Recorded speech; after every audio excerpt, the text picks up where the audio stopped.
Assalamualaikum warahmatullahi wabarakatuh. Kembali lagi di channel Suketireng. Di kesempatan kali ini Mang Dayun akan bawakan sebuah cerita yang berjudul Misteri Anak-anak Iblis. Bagaimana dan seperti apa ceritanya? Tentunya tak usah berlama-lama. Langsung saja kita masuk ke ceritanya.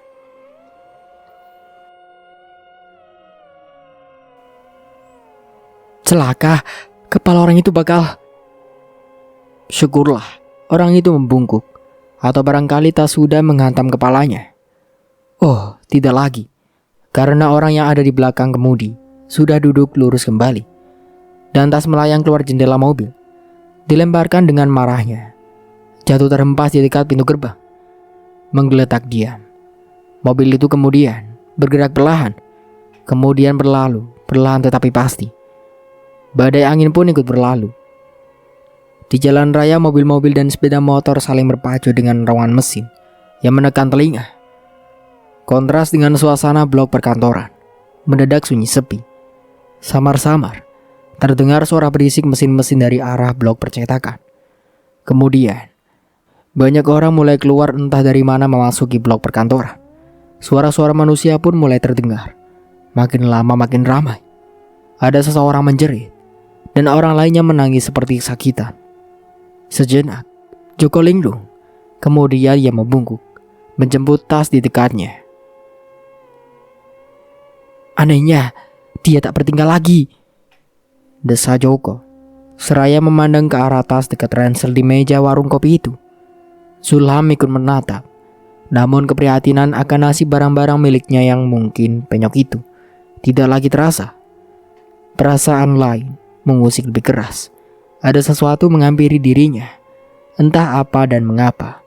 Ia belum tahu. Tetapi ia harus mencari tahu. Karena sesuatu itu pastilah betapa jahatnya dan keji. Yang di setiap langkahnya untuk mendekati Zulham, meninggalkan bencana-bencana mengerikan. Itulah yang dia rasakan. Meski hampir tidak masuk di akal Zulham sendiri. Setelah menelpon Om, saya lantas berpikir-pikir. Joko meneruskan. Sisa kopi di gelasnya ia habiskan dengan wajah memperlihatkan bahwa ia tidak menikmati cita rasa yang mengaliri lidahnya. Apa anehnya tingkat tas itu dibanding keanehan-anehan lain yang lebih mencengangkan lagi. Penyebab bencana di blok perkantoran Sujung Rambut pun tidak menyentuh dua blok lain. Lalu mereka bilang, angin ribut dan gempa itu hanya perbuatan orang jatuh kang tenung. Zulham memikirkannya. Tetapi akal sehat serta otaknya tidak menerima. Lagi-lagi Joko yang membuka mulut. Terus Om, ada lagi yang bilang blok di mana perkantoran itu berdiri dahulunya konon bekas perkuburan. Zulham menghela nafas. Tambah kopinya Pak Joko? Dijawab dengan pertanyaan pula. Om mengantuk. Hanya lelah. Astaga, saya baru ingat. Om baru pulang dari perjalanan jauh, belum sempat istirahat. Tiba di rumah Zulham kembali harus kehilangan waktu istirahatnya. Seisi rumah gempar menyambut kepulangannya. Tetapi Zulham sedikit terhibur oleh kegembiraan dan kehangatan yang ia dapatkan dari mereka. Dan untuk kesekian kalinya, ia relakan diri untuk menghadapi sekian banyak pertanyaan. Mana simpang siur lagi. Bunyi beduk dari masjid menyelamatkan Zulham. Pamannya mengajak ke masjid. Zulham menolak. Katanya, aku sholat di kamar aja. Pamannya mengangguk paham. Kemudian meninggalkan rumah. Bibi Zulham mengingatkan kedua anak perempuan mereka agar segera berhenti mengganduli Zulham. Biarkan abang kalian pergi ke kamarnya dan jangan lagi ada yang ganggu. Sepupu-sepupu Zulham yang sedang meningkat remaja itu pada protes. Tetapi akhirnya menyerah. Bahkan mereka bantu mengangkatkan barang bawaan Zulham. Lantas meninggalkan kamar. Seraya mengancam Zulham agar nanti kalau sudah istirahat, Zulham harus melanjutkan obrolan mereka yang terputus tadi. Atau aku tidak akan sudi lagi menyetrika baju abang. Nurmala berkata sengit. Rosida tidak mau mengalah. Dan harus menyapu sendiri kamar abang. Ancaman-ancamannya menyenangkan. Zulham ingin tertawa, namun betapa sukarnya. Berada sendirian di kamarnya, sel-sel otak Sulam kembali pada berlari-lari, tanpa arah yang jelas, sampai kusut sendiri. Air hangat untuk mandi yang disediakan oleh bibinya sedikit mengedurkan. Lantas bersujud menghadap Ilahi, memohon petunjuk dan kekuatan. Pelan-pelan mengembalikan ketenangan pikirannya. Lupakan semua itu untuk sementara, dan melompatlah ke tempat tidur. Rosida menyimpan ransel dekat pintu, tetapi Nurmala telah menyimpan tas koper Sulam justru di atas tempat tidur. Sebelum menyingkirkan tas itu ke tempat lain, Sulam mengawasinya sebentar, lalu iseng saja. Ia merapikan kulit membungkus tas yang robek di sana-sini. Salah satu bidang yang robek sukar dirapatkan. Pada saat itulah ia melihatnya, diterangi lampu kamar yang benderang. Robekan pembungkus kulit itu ternyata mustahil dirapatkan, karena pinggiran kulit yang robek tampak mengkeriting. Warnanya pun kehitam-hitaman, seperti halnya kulit yang beradu dengan api atau hawa panas berkekuatan tinggi. Busa pelapis di sebaliknya lebih nyata lagi kehangusan. Antara sadar dan tidak, jari jemari Sulam menggoreki robekan busa yang sepertinya bekas hangus itu. Tersentuhlah kemudian. Baja tipis, pembungkus utama tas kopernya, robek juga. Sulam berdebar. Nomor-nomor seri kunci tas kopernya segera diputar ke netral. Lalu nutup tas itu sentakan terbuka. Firasat mengejutkan menggerakkan pikiran Sulam untuk mengabaikan saja semua dokumen dalam map. Karena serta perlengkapannya, roll-roll film, pesawat rekam ukuran mini dan sebagainya. Perhatiannya langsung dipusatkan ke satu arah, sebuah tas tangan perempuan. Dan apa yang ia harapkan untuk ia lihat memang terlihat. Tas tangan itu pun robek, malah kulit tas itu sampai melepuh. Tangan Sulam semakin gemetar saja ketika tas itu diambilnya perlahan-lahan. Isinya ia tumpahkan ke tempat tidur. Ia tidak merasa perlu mengingatkan semua isinya. Sulam hanya ingin memastikan keberadaan satu benda saja yang secara tidak patut sempat dipakainya tanpa hak. Lalu begitu ia menyadari keteledorannya, mengembalikan benda itu ke tempat yang semestinya. Firasat Sulam terbukti benar. Benda itu sudah raib. Tidak peduli bagaimana caranya dan siapa yang mengambilnya. Yang pasti, kalung dan liontin bertatakan berlian itu telah hilang. Liontin dengan lambang ular berkepala ganda, tanpa dia kehendaki, membayang seketika di pelupuk mata Sulam kesunyian malam di tengah hutan belantara. Sebuah mobil tak bertuan terdampar di sana. Sulam membuka pintu mobil itu. Lampu dalam segera menyala, temerap. Lalu dari balik tumpukan pakaian yang centang berenang, menggeliat keluar seekor ular besar, panjang, bersisik hitam legam. Seekor ular itu berkepala ganda, menatap ke arah Sulam dengan dua pasang bintik-bintik mata yang berlinang-linang. Sulam terhenyak di pinggir tempat tidur, lemas. Perasaan bersalah melecut pikirannya. Sulam bukan saja telah memakai barang milik orang lain tanpa hak, barang itu kini bahkan sudah hilang lenyap. Di luar kekuasaannya Sulam memang, namun tetap harus dipertanggungjawabkan. Sulam adalah Sulam. Menyesal atau marah-marah memang sifat alami manusia, tetapi menyesali diri berlama-lama bukanlah sifat Sulam. Dan biarkanlah kemarahan ini menguasai dirimu. Nanti akan kau lihat bahwa pada akhirnya kau tidak akan memperoleh apa-apa. Peredaran darah di sekujur tubuh Sulam yang sempat membeku kembali mengalir. Otaknya mulai bekerja. Otot dan saraf pun lantas bereaksi. Perlahan-lahan Sulam bangkit dari duduknya. Ia kemasi barang-barang yang berserakan di tempat tidur dengan menyisikan selembar kartu tanda penduduk atas nama Teni Puspasari. Sejenak lamanya ia amati pas foto wanita di kartu tersebut. Sebelumnya Sulam sudah berapa kali melakukan hal yang sama. Semakin Sulam mengenali wajah itu, semakin kegaguman pada kehalusan dan kelembutan yang terpancar dari wajah Teni. Jika kemudian timbul ketertarikan dalam diri Sulam sebagai seorang laki-laki, itu wajar-wajar saja adanya. Yang tidak wajar adalah perasaan lainnya ikut membonceng. Perasaan menyayangi, terutama keinginan untuk melakukan sesuatu yang dapat membuat bibir mungil itu tersenyum bahagia. Entah mengapa, perasaan dan keinginan itu terus mendera, sehingga lambat laun berkembang menjadi semacam kewajiban yang harus Sulam selesaikan sampai tuntas. Aneh juga. Sulam bergumam lirih. Ia membuang jauh-jauh pikiran yang agak mengganggu itu. Lalu kini ganti membenahi isi tas kopernya sendiri.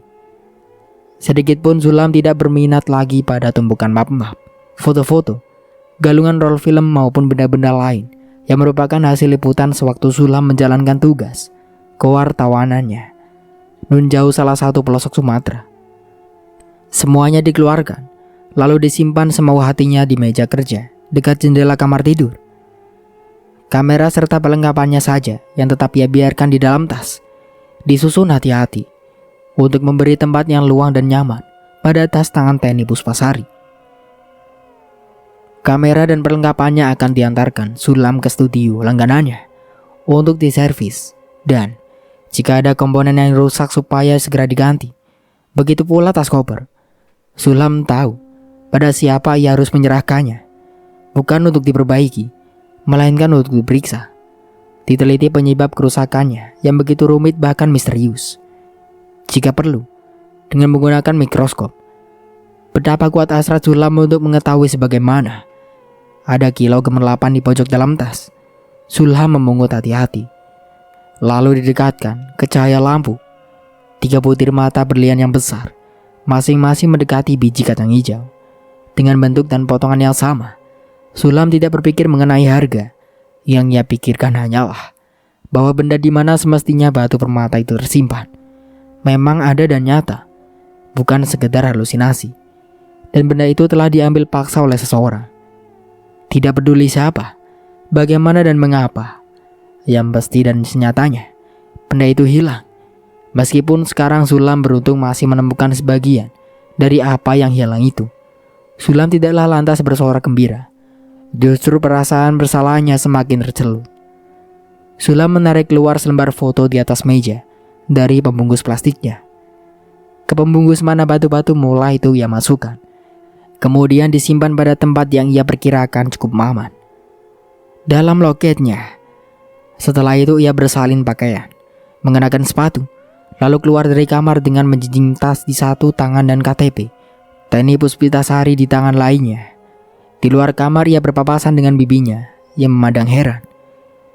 Di ruang duduk, pamannya yang sudah kembali dari masjid dan tengah menikmati kopi susu sambil membaca harian pagi juga menatap heran. Terlebih-lebih setelah mata sang paman menatap tas koper yang wujudnya tidak karuan itu. Namun orang tua itu tidak mengutarakan sepatah kata pun juga. Ia kembali memusatkan perhatiannya ke surat kabarnya. Sulam langsung berjalan ke pesawat telepon. Dengan pesawat mana ia kemudian berkomunikasi keluar. Diperlukan waktu menunggu beberapa saat. Waktu setelahnya ada hubungan. Mengucapkan salam, lalu memastikan nomor telepon yang ia hubungi tidaklah salah sambung. Lantas pada orang yang menyambut teleponnya, ia minta berbicara dengan Teni Puspitasari. Saat itulah sang paman mengangkat muka. Tergerak ingin tahu. Sulam berbicara di telepon. Siapa yang tidaklah penting, tetapi saya menyimpan barang milik Susteni yang harus saya kembalikan padanya. Oh begitu. Memang itulah maksud saya menelpon. Maaf jika saya telah mengganggu sepagi ini. Dan baiklah, saya akan datang secepatnya ke sana. Terima kasih. Sulam menyimpan gagang telepon, memutar tubuh untuk pamit, dan menyadari sesuatu di balik sinar mata pamannya yang tidak keburu menghindar. Sulam tersenyum. Riang, ia menggoda orang tuanya itu. Tenang saja paman, jika kita ada umur panjang, percaya saja deh, akan kupersembahkan calon istriku pada paman. Lawan bicaranya membelalak. Sulam menyeringai, lantas meralat kalimatnya tadi. Maksudku, kuperkenalkan, tetapi bukan dia orangnya. Ya, bukan Teni Puspitasari orangnya. Sulam merasa pasti. Tapi, mengapa ia merasa pasti? Jangan berlama-lama, Zul. Sang paman akhirnya buka mulut. Calon sih banyak. Hanya yang ku maksud kau jangan pergi berlama-lama. Orang tua itu menjelaskan dengan sabar. Kau baru saja pulang dari perjalanan jauh. Kau memaksakan diri sih. Boleh-boleh saja. Yang jadi masalah, aku masih saja tidak kuat menahan sebal jika di dekatku ada orang sakit yang merintih-rintih sengsara. Suara lain, tahu-tahu sudah nimbrung. Yang paling baik, Pak, seret lalu ikat dia di tempat tidur. Beres. Bibi Zula mendekat lalu dari baki, memindahkan meja duduk. Segelas kopi susu dan mangkok berisi 2 butir telur rebus. Juga pelas-pelas berisi bubuk garam dan merica. Si suami memandang penuh minat, lantas menggapaikan tangan ke mangkok berisi telur rebus. Belum juga tersentuh, mangkok itu sudah menjauh. Tadinya memang jatah bapak. Istrinya mengomel. Yang 2 butir lagi sedang direbus oleh Rosida. Lalu pada Zulam. Ada yang gatal? Sulam berhenti menggaruk kepala, kemudian duduk untuk menikmati sarapan paginya. Telur rebus diletakkan ke pinggiran sebuah gelas kecil. Ke gelas mana telur setengah matang itu dimasukkan. Diaduk dengan bumbu. Lantas dengan gerakan sengaja dilambat-lambatkan. Disendok ke mulut. Sedikit-sedikit. Mata dipejam-pejamkan pula. Sang paman hanya mampu memandang saja. Dengan iri, syukurlah, Rosida segera muncul untuk mengantarkan bagiannya. Melihat tas koper yang wujudnya berantakan itu, Rosida berkata, "Tadi malam pun aku sudah berpikir, pasti tas abang itu tersenggol kereta api. Heran ya, abang masih hidup." Hidup memang terkadang menyenangkan, puas saling menggoda. Sulam kemudian pergi ke garasi, masuk ke mobil minibus miliknya. Di sebelah mobil sedan milik pamannya, masih dipanaskan. Turun lagi, membuka pintu garasi lalu pintu gerbang depan. Ia merentang-rentangkan lengan dan kaki sebentar, meliuk-liukan pinggangnya, sampai terdengar bunyi bergeretak lemah. Menghirup hawa sejuk pagi hari dengan perasaan lebih nyaman dan gembira. Waktu mengeluarkan mobilnya ke halaman dan berputar menuju gerbang. Di teras ia melihat sosok bibinya, memperhatikan dengan gundah. Sulam melambai dengan mulut tersenyum. Bibirnya balas melambai, namun di dagu tersenyum. Perempuan itu kemudian masuk ke dalam rumah. Rosida sudah menghilang lagi di dapur. Hanya si suami saja yang masih tetap duduk di kursi semula. Telah pula asik dengan surat kabarnya. Menyadari sang istri tetap memperhatikan, si suami mengangkat muka. Tanpa menunggu pertanyaan, ia sudah paham apa yang menjadi masalah. Lalu, setelah menghela nafas, ia pun berujar, "Mengapa pula aku mencegah dia? Semua juga tahu, sekali Zulam ingin bergerak, maka ia akan terus bergerak. Siapapun tidak bisa menahan." Kembali menyimak ke surat kabarnya, ia mengakhiri, "Dinamis, itulah Zulam, dan aku beruntung menjadi pamannya. Tetapi Pak..." Sambil si suami tetap menekuni membacanya. "Aku didatangi firasat yang..." Kalimat sang istri dihentikan oleh komentar pendek si suami. "Perempuan." Menjengkelkan, tentu saja. Si istri pun minggat ke dapur. Larut dibawa perasaan dan firasat kewanitaannya. Di sebelahnya, Rosida sibuk mengiris rempah-rempah sambil menyanyikan lagu cintanya waktu itu, lagi trendy. "Diamlah." Mulut Rosida mengatup seketika. Lalu ia berpaling, bukan menghadap ke ibunya. Ibunya pun ikut berpaling. Di pintu dapur, ayah Rosida berdiri tegang dan pucat. Tangannya masih memegang surat kabar yang tadi dibacanya. Dari mulut laki-laki setengah baya itu, terdengar suara menganga. "Kalian dengar nama anak itu, Bobby? Apakah anak yang mana ya?" Mulut itu terus menganggap. "Dan inisial ibu si anak, kata mereka, bisa saja dia itu Maria Magdalena." Rosida melanjutkan kata-kata ayahnya tanpa sadar. "Memangnya ada apa sih? Ayah bikin kaget orang saja." Rosida tanpa sengaja melihat ke surat kabar di tangan ayahnya, dan terbaca olehnya sebuah judul dalam huruf-huruf cetak besar. "Ibu muda jelita diduga membunuh anak kandung." Rosida melompat ke pintu. Surat kabar dirampas dari tangan ayahnya tanpa minta izin lebih dulu. Ibunya hanya berdiri, bengong. Sementara sang ayah tahu-tahu sudah lenyap dari ambang pintu. Hanya bunyi langkahnya saja yang terdengar. Berlari-lari menuju pintu depan rumah. Seraya memanggil-manggil. Zul, tunggu sebentar Zul. Sulam, ada yang... Zul? Agaknya lupa, ponakannya sudah lama berlalu. 5 menit setelah meninggalkan ujung tol Jagorawi, Sulam menemukan jalan yang ia cari. Terselip di antara tembok tinggi, 2 buah rumah atau mungkin bungalow. Jalan menurun yang tidak seberapa lebar, hanya pas untuk 2 buah mobil berpapasan. Itu pun harus sambil mengurangi kecepatan, tetapi mulus. Diotnik. Nyaman pula dalam kendaraan karena belokan-belokan ditata tidak terlalu tajam. Dengan panorama indah terhampar penuh pesona di bagian yang tanahnya terbuka. Dengan syarat, pikir Sulam, anggap kita belum pernah melihat alam Sumatera. Setelah berhenti sejenak untuk bertanya-tanya pada seorang pejalan kaki yang kebetulan berpapasan, tibalah Sulam di bagian jalan lurus dan panjang. Sesuai penjelasan si pejalan kaki, mendekati akhir jalan lurus itu, Sulam melihat sebuah pintu gerbang besar dari lembaran besi yang dicat warna oranye. Nomor yang tertera pada penyangga gerbang cocok dengan nomor rumah yang tercantum pada KTP yang dikeluarkan lalu disimpan kembali oleh Sulam di saku kemejanya. Sulam berhenti lalu turun, mencari sebentar dengan matanya. Lalu ia tentukan lubang persegi pada lembaran besi warna oranye. Sejajar bahunya Sulam menjulurkan tangan ke depan, menembus lubang terbuka itu, dan menekan bel yang ada di situ. Membayangkan ada sabetan golok dari balik lembaran besi. Lantas pergelangan tangannya lenyap seketika. Sulam pun bergegas menarik mundur tangannya dicintainya itu. Bel itu disambut sebuah suara. Bukan musik lembut atau ninong yang monoton, melainkan gunggungan keras seekor anjing. Jauh dari sebelah dalam pintu gerbang. Gunggungan itu pun dengan segera sudah berhenti diam. Namun, Sulam sempat merasa miris juga. Sadar, belum pernah ia teringat untuk belajar ilmu tentang menangkal serangan seekor anjing yang selain besar dan galak, sedang marah pula. Baiknya sih urusanku cepat selesai, dan di sini, bukan di dalam sana.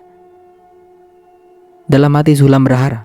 Ngeper, ada bunyi geberincing di balik pintu gerbang. Lalu bunyi suatu bergerak. Sulam melompat terkejut, lalu mundur 2 langkah, mendekati pintu mobil. Diam-diam meyakinkan pintu mobil itu tidak dikunci sebelum turun sehingga jika perlu, ia dapat melompat masuk ke dalam untuk mengamankan diri. Geberincing rantailah yang terdengar tadi, dan bunyi berderak. Ternyata suara pintu kecil di sudut kiri lembaran pintu gerbang. Sulam pun pasang kuda-kuda untuk merenggut terbuka pintu mobil. Lalu, bukan sosok anjing setinggi pinggang yang muncul, melainkan sosok manusia. Tingginya pun tidak melebihi pundak Sulam. Tetapi, jangan buru-buru menarik nafas lega. Lelaki itu boleh pendek, namun kekar. Dengan otot-otot mencuat, kencang dari balik baju, kaos serta celana jin yang ketat, yang membungkus tubuh yang penuh vitalitas itu. Di bawah rambut yang dicukur model tentara, terpampang seraut wajah persegi. Dayanya kuat, sorot matanya keras. Tulang pipi kuku, dagu pun lihat. Dan melihat tarikan bibir orang itu, bukan mustahil Charlie Chaplin akan buru-buru cari makan dengan cara lain saja. Belum cukup, dengarlah suaranya. Sudah dalam, serak, dan kering pula. Mau bertemu siapa? Wah, tetapi karena dia hadapi jelas manusia biasa juga seperti dirinya, Sulam sedikit lebih tenang. Tanpa mengabaikan kewaspadaan, ia perlihatkan harga dirinya lewat jawaban pendek. Susteni, sudah ada janji. Daya yang keras itu berkerut, tidak segera berkomentar. Sama seperti sebelumnya Sulam menelpon Kalamatini, orang yang menyahutinya terdiam sejenak.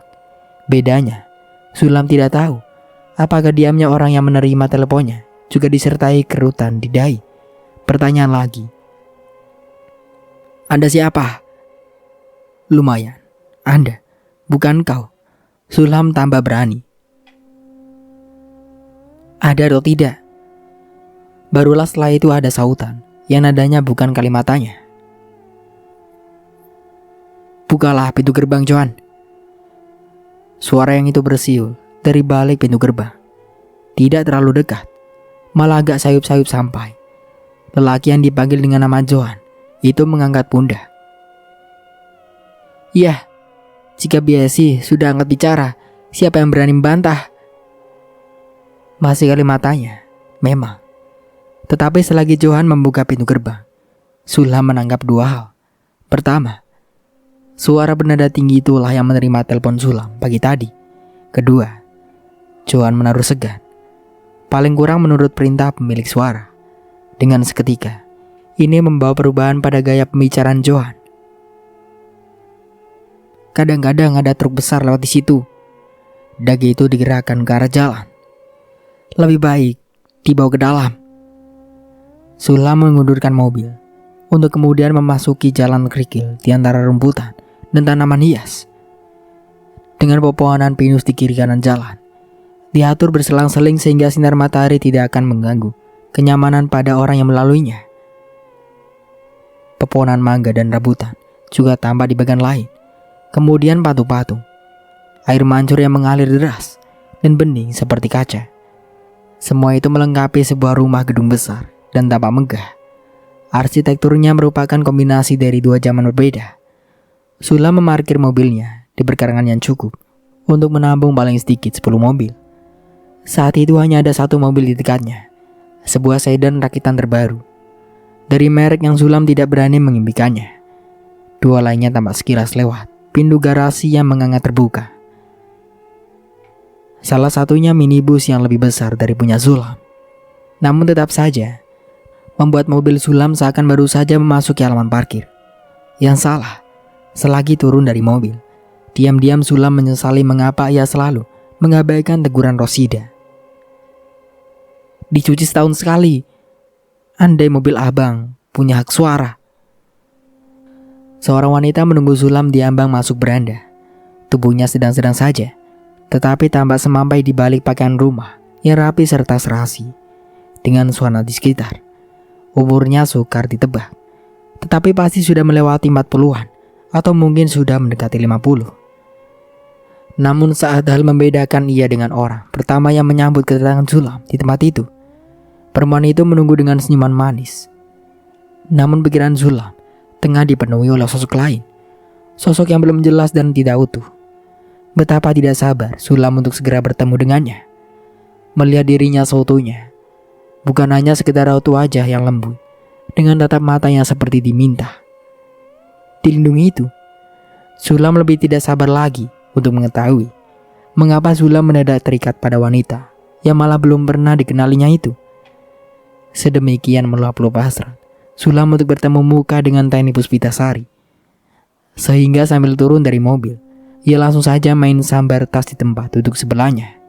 Lumrah, kebiasaan seseorang memang sering mengikuti orang itu kemanapun ia pergi. Yang tidaklah lumrah adalah perubahan di wajah si perempuan tengah baya yang menunggu di beranda. Perempuan itu tidak lagi tersenyum, melainkan tercengang. Meski masih dalam batas-batas yang sopan, arah tatap mata kebingungan itulah yang menyadarkan Sulam. Sulam pun menggerutu samar-samar, lantas buru-buru mengembalikan tasnya ke dalam mobil. Wujud benda itu betapa menyebalkan, sehingga tong sampah pun pasti enggan menampungnya. Seperti habis disenggol kereta api, kata Rosida. Sialan. Sulam mengeluarkan tas tangan warna abu-abu. Dengan mana ia kemudian bergegas naik ke beranda. Ada rona terkejut di mata si perempuan, tengah baya seketika melihat apa yang dipegang Sulam. Sepintas, tubuhnya yang kecil semampai itu seperti bergetar.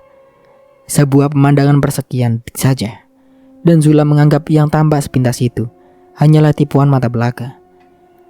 Senyuman sopan itu kini disertai ajakan ramah. Silakan masuk. Sulam melangkah ke ambang pintu yang terbuka. Satu langkah, dua langkah, tenang dan penuh kepercayaan diri. Langkah ketiga, barulah mengendor. Jatuhnya di lantai pun tak banyak daun yang gugur, teramat perlahan, seperti takut mengganggu orang yang tertidur pulas. Sayangnya sang makhluk yang dilihatnya bukanlah sedang tertidur. Gerakannya pun nyaris tidak terlihat. Dari posisi rebah ke posisi tegak, di atas keempat kaki yang kokoh. Sulam benar, tetapi sungguh betapa celakanya kebenaran itu. Tinggi makhluk memang sebatas pinggang Sulam, Mata gelap, moncong terbuka mempertontonkan, taring-taring runcing mengkilat. Siap merobek. Tak peduli yang harus dirobek itu lembaran baja. Makhluk itu tidak menggonggong. Kini, ia hanya menggeram. Geraman yang seakan tertelan, untuk kelak muncul lagi dalam sebuah impian yang paling buruk. Suara lunak menyambut sebuah nama, disusul perintah. Rudi, masuk. Sulam tidak berani berpaling. Konon pula, bukan namanya yang disebut. Ia tetap mengawasi makhluk itu. Tanpa berani berkedip, ia coba tersenyum ke arahnya. Karena terlalu dipaksa gerakan Sulam malah kaku. Ketika makhluk itu menggeram lagi, Sulam pun mengatupkan gerakan. Ekstra hati-hati. Kau dengar tidak, Rudi? Sulam masih belum berani berpaling ke arah pemilik suara. Entah dari mana Sulam tidak peduli. Sulam tidak boleh lengah. Benar saja, makhluk itu mulai bergerak-gerak. Otot-otot pahanya yang kokoh tampak bergetar. Tas kecil di tangan Sulam digenggam kuat, siap dipukulkan atau dipakai untuk melindungi pergelangan tangan. Konon, bagian itulah yang paling pertama diserang, atau justru leher. Tetapi makhluk itu sudah memutar tubuh besarnya, lalu berjalan melintasi ruang tengah ke arah sebuah pintu lainnya. Di sana ia membalik lagi 180 derajat, memandang galak sejenak ke arah Sulam. Baru kemudian reba di atas keempat kakinya di lantai. Si perempuan tengah baya berkata di sampingnya, "Silakan duduk, Tuan." Sulam mengangkat sebelah kaki, pelan saja, namun cukup membuat terangkat sangat cepat. Matanya mengancam. Sulam menurunkan kakinya ke tempat semula. "Kopi atau teh, Tuan?" "Teh saja."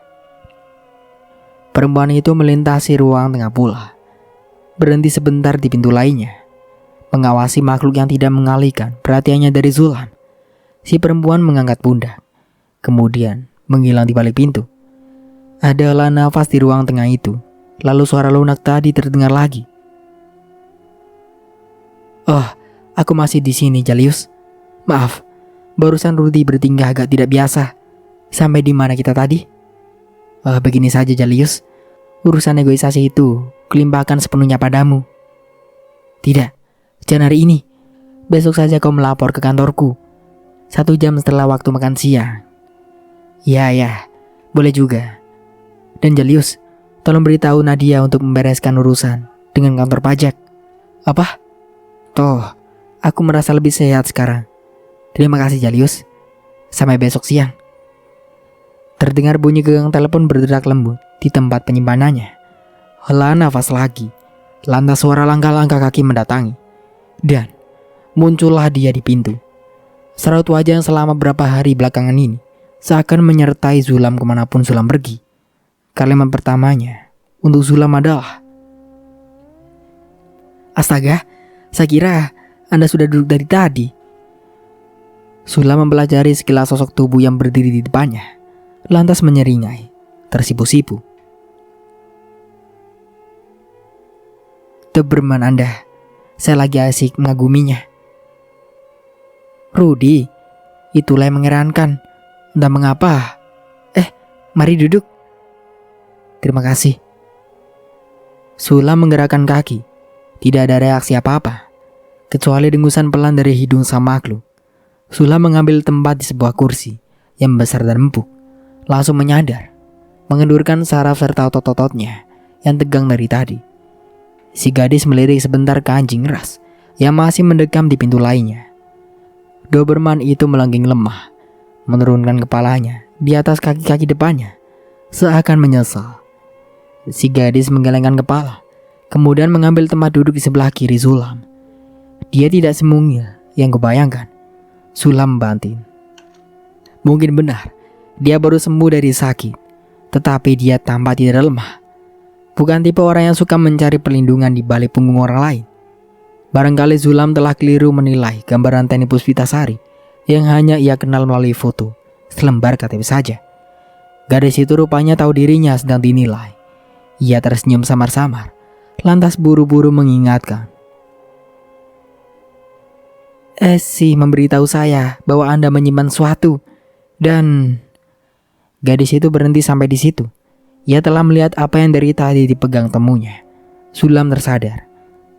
Tas tangan wanita abu-abu itu ia letakkan di atas meja duduk. Dan ketika ia sodorkan ke arah tuan rumah, gadis itu seketika mengeja di tempat duduknya. Agaknya Anda langsung mengenali. Sulam bergumam. Suara ramah tadi berubah datar dan dingin. Di mana Anda menemukannya? Sebaiknya diperiksa dulu, Nona. Apakah ini memang tas Anda? Apakah isinya? Di mana? Sulam pun tersinggung. Ia paling tidak suka ditekan. Sebentar, Nona. Saya kira Anda tentu lebih tahu di mana Anda meninggalkan tas ini. Mengapa Anda meninggalkannya begitu saja di sebuah tempat terasing? Saya sendiri pun ingin tahu. Banyak hal telah saya alami karenanya. Di pelupuk mata Sulam bayang kegelapan dan kesunyian di tengah hutan. Ada mobil tak bertuan. Tumbukan pakaian. Ular yang menakjubkan. Mobil lainnya datang. Kemudian membawa pergi ke ular itu. Bis tabrakan. Gedung percetakan. Tas koper Sulam rusak berat. Dan Sulam mengeluarkan loket dari saku celananya. Kantong plastik bekas membungkus foto. Ia keluarkan dan diletakkan di gas tas. Sinar matahari pagi yang mengintip dari jendela langsung memantulkan warna bening itu. Sulam menembus tak sabar. Saya juga penasaran mengenai suatu yang ada kaitannya dengan butir-butir berlian ini. Ada langkah-langkah kaki mendekat. Esi muncul membawa minuman.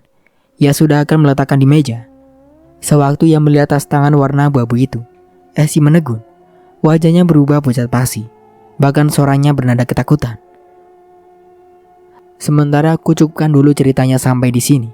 Saya Mang Dayun pamit undur diri. Sampai jumpa kembali di part berikutnya. Wassalamualaikum warahmatullahi wabarakatuh.